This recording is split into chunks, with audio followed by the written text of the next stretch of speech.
We work closely with cybersecurity insurance companies and with manufacturers. When they have an issue, we go in and do the restoration piece. We deploy the hardware and we send engineers if they need them. Currently, one of our highest level engineers is sitting in Southern California and he's acting as the managing CISO for a hospital that's been hacked. And that relationship was brought to us by a cybersecurity insurance provider. So that's why it's critical when you're picking an MSP to know, hey, have you ever done this before? If something happens in our environment, can you help us get restored?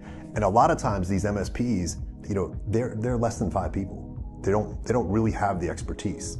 We just, because of our relationships, we were thrown into this and some of the people that we've hired. So we've gained that knowledge and it's really set us apart from the other MSPs that are out there. So if something happens and we're the ones managing your IT and you need a new server or a firewall, we're not gonna be scrambling to go find this stuff. We just go to our inventory, pull it, load the configuration on there and ship it off to you. And that makes a huge difference in today's world because when you're hacked, every minute counts because your systems that aren't up, you can't work.